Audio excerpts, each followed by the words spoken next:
Les contes merveilleux des frères Grimm. Chapitre 4. Blanche-Neige. C'était l'hiver. Une reine cousait, assise près d'une fenêtre dont le cadre était en bois d'ébène, tandis que la neige tombait à gros flocons. En cousant, la reine se piqua le doigt et quelques gouttes de sang tombèrent sur la neige. Le contraste entre le rouge du champ et la couleur de la fenêtre et la blancheur de la neige était si beau qu'elle se dit: Je voudrais avoir une petite fille qui ait la peau blanche comme cette neige, les lèvres rouges comme ce sang, les yeux et les cheveux noirs comme les montants de ses fenêtres. Peu de temps après, elle eut une petite fille à la peau blanche comme la neige, aux lèvres rouges comme le sang, aux yeux et aux cheveux noirs comme l'ébène. On l'appela Blanche-Neige. Mais la reine mourut le jour de sa naissance. Un an plus tard, le roi se remaria. Sa femme était très belle et très jalouse. Elle possédait un miroir magique, don d'une fée, qui répondait à toutes les questions. Chaque matin, tandis que la reine se coiffait, elle lui demandait: Miroir, miroir en bois d'ébène, dis-moi, dis-moi que je suis la plus belle. Et invariablement, le miroir répondait: En cherchant à la ronde, dans tout le vaste monde, on ne trouve pas plus belle que toi. Cependant, Blanche-Neige grandissait et devenait de plus en plus gracieuse. Un jour où, comme de coutume, la reine interrogeait son miroir, celui-ci répondit: Reine, tu étais la plus belle, mais aujourd'hui, Blanche-Neige est une merveille. À partir de ce moment, la reine se mit à haïr Blanche-Neige. Enfin, n'y tenant plus, elle fit venir un de ses gardes et lui dit: Emmène cet enfant dans la forêt et tue-la. Le garde conduisit Blanche-Neige dans la forêt, mais, comme il levait son couteau pour la tuer, il fut si ému par ses larmes et sa beauté qu'il n'acheva pas son geste. En s'éloignant, il pensa qu'elle serait bientôt la victime des bêtes sauvages. La pauvre Blanche-Neige, demeurée seule dans la forêt, se mit à courir, trébuchant sur les cailloux. Vers le soir, alors que ses petits pieds n'en pouvaient plus de la porter, elle arriva auprès d'une jolie maisonnette et entra se reposer. Elle y trouva une petite table, dressée, avec 7 petites assiettes et 7 petits couverts. Contre le mur, il y avait 7 petits lits, aux draps bien tirés, blancs comme neige. Blanche-Neige, qui avait très faim et très soif, mangea un peu de la nourriture préparée dans chaque assiette et but une gorgée de vin dans chaque verre. Puis, comme elle était très fatiguée, elle se coucha et s'endormit immédiatement. Le soir, les habitants de la maisonnette arrivèrent, et 7 nains, qui cherchaient dans la montagne de l'or et des diamants. Le premier nain, regardant autour de lui, vit une petite fille qui dormait couchée dans son lit.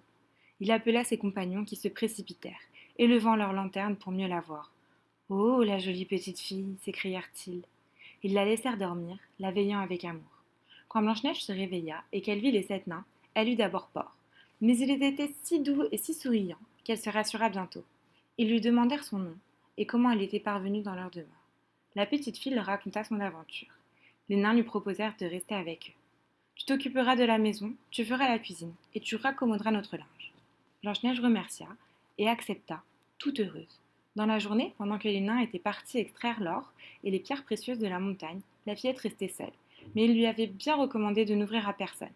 Méfie-toi de ta belle-mère, elle ne tardera pas à apprendre que tu es vivante et viendra te chercher jusqu'ici. La reine croyait être de nouveau la plus belle femme du monde. Un jour, elle voulut se faire confirmer par son miroir. Le miroir répondit: Reine, tu étais la plus belle, mais Blanche-Neige, au pays des 7 nains, au-delà des monts, bien loin, est aujourd'hui une merveille. La reine savait que son miroir ne mentait pas. Furieuse, elle comprit que le garde l'avait trompée et que Blanche-Neige vivait encore. Elle réfléchit longtemps au moyen de s'en débarrasser et décida de se rendre chez les 7 nains.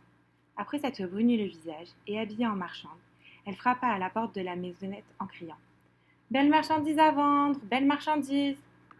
Blanche-Neige se pencha à la fenêtre et demanda: Bonjour, brave femme, que vendez-vous? Des corsets, des rubans et toutes sortes de colifichets. Je peux bien laisser entrer cette brave femme, pensa Blanche-Neige, et elle ouvrit la porte pour acheter quelques rubans pour son corselet. Comme ils vous vont bien, s'exclama la marchande avec admiration. Mais laissez-moi vous lasser, vous jugerez mieux de l'effet. Blanche-Neige, qui ne se doutait de rien, la laissa faire. La vieille serra si vite et si fort que la jeune fille tomba à terre comme morte. Et maintenant, ricana la reine, je suis de nouveau la plus belle femme au monde. Et elle quitta rapidement la maisonnette. Le soir, en rentrant, les 7 nains furent épouvantés à la vue de Blanche-Neige, gisant à terre, sans vie. Apercevant les corselets tellement serrés, ils coupèrent immédiatement les lacets. Blanche-Neige, peu à peu, revint à la vie. Elle leur raconta ce qui s'était passé. Les nains lui dirent alors: Cette vieille marchande devait être ta belle-mère, fais bien attention désormais, et ne laisse entrer absolument personne. Cependant, la reine, revenue dans son palais, prit son miroir et le consulta. Elle apprit ainsi que Blanche-Neige était toujours en vie et entra dans une violente fureur. Il faut pourtant qu'elle disparaisse, pensa-t-elle. Elle enduisit un peigne de poison, prit un autre déguisement, partit à travers la montagne et arriva à la maison des 7 nains. Elle frappa à la porte et cria « Belle marchandise à vendre, belle marchandise !» Blanche-Neige se pencha à la fenêtre, mais ne voulut pas la laisser entrer. « Vous pouvez toujours regarder, » lui dit-elle. « Cela ne vous engage à rien. » Et elle tendit le peigne empoisonné à la jeune fille. Il était si beau que Blanche-Neige ne put résister à la tentation. Elle entrebâilla la porte et acheta le peigne. « Laissez-moi donc vous coiffer joliment, » lui dit la marchande.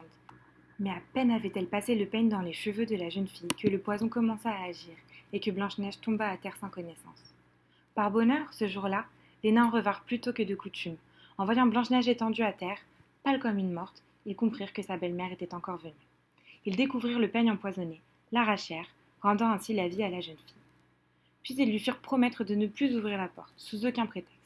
La reine, arrivée au palais, demanda à son miroir « Miroir, miroir en bois d'ébène, dis-moi que je suis la plus belle. » Et le miroir répondit à nouveau que Blanche-Neige était une merveille. Cette réponse fit trembler la reine de rage et de jalousie.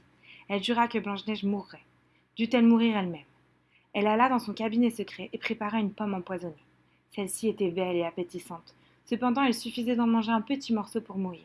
La reine se maquilla, s'habilla en paysanne et partit pour le pays des 7 nains. Arrivée à la maisonnette, elle frappa à la porte.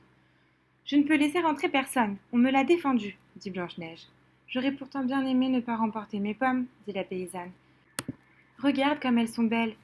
Goûte-en une. » « Non, » répondit Blanche-Neige, « je n'ose pas. »« Aurais-tu peur ? » ?»« Tiens, nous allons la partager. » La reine n'avait empoisonné la pomme que d'un seul côté, le côté rouge, le plus appétissant. Elle la coupa en deux et tendit la partie empoisonnée à Blanche-Neige, tout en mordant dans l'autre. Rassurée, la jeune fille la porta à sa bouche. Elle ne l'eut pas plutôt mordue qu'elle tomba comme morte. La reine eut alors un rire diabolique. « Blanche comme la neige, rouge comme le sang, noire comme l'ébène, tu es bien morte cette fois-ci, et les nains ne pourront pas te redonner la vie. » De retour au palais, elle interrogea son miroir, qui lui répondit « En cherchant à la ronde, dans tout le vaste monde, on ne trouve pas plus belle que toi. » Et son cœur, jaloux, fut apaisé. Quand les 7 nains revinrent à la demeure, ils trouvèrent Blanche-Neige étendue sur le sol. Cette fois, elle semblait bien morte. Désespérés, ils la pleurèrent sans arrêt pendant 3 jours et 3 nuits. Ils voulurent l'enterrer, mais comme ses joues demeuraient roses et ses lèvres fraîches, ils décidèrent de ne pas la mettre sous terre, mais de lui fabriquer un cercueil de cristal et la gardèrent près d'eux. Ils placèrent le cercueil sur un rocher, à côté de la maisonnette, et ils montèrent la garde à tour de rôle. Les années passèrent. Blanche-Neige semblait toujours dormir tranquillement, dans son cercueil de cristal, fraîche et rose. Un jour, un prince, jeune et beau, traversa la forêt et s'arrêta chez les 7 nains pour y passer la nuit. Quand il vit le cercueil de cristal et la belle jeune fille endormie, il fut pris d'un tel amour pour elle qu'il dit aux nains « Faites-moi cadeau, je ne peux plus vivre sans voir Blanche-Neige. » Les nains, émus, lui donnèrent le cercueil de cristal. Le prince le fit porter à dos d'homme jusqu'à son palais. Chemin faisant, un des porteurs trébucha, et la secousse fut telle que le morceau de pomme resté dans la gorge de la jeune fille en sortit. Elle ouvrit les yeux, souleva le couvercle du cercueil et regarda autour d'elle. Elle dit « Où suis-je » Tout joyeux, le prince lui répondit « Tu es en sécurité, avec moi. Je t'aime plus que tout au monde. Viens au palais du roi, mon père, et je t'épouserai. » Blanche-Neige consentit avec joie. Leurs noces furent célébrées avec splendeur et une magnificence digne de leur bonheur. On invita tous les rois et toutes les reines. Quand la belle-mère se fut parée de ses plus beaux atouts, elle posa à son miroir l'éternelle question. Hélas, le miroir lui répondit « Reine, tu étais la plus belle, mais la fiancée brille d'une splendeur sans pareille. » À ces mots, la reine entra dans une violente fureur. Tout d'abord, elle ne voulut plus aller aux noces. Puis, elle ne put résister au désir de voir cette jeune princesse, qui était si belle. Quand elle reconnut Blanche-Neige, elle fut prise d'une telle rage qu'elle tomba, terrassée par sa propre jalousie.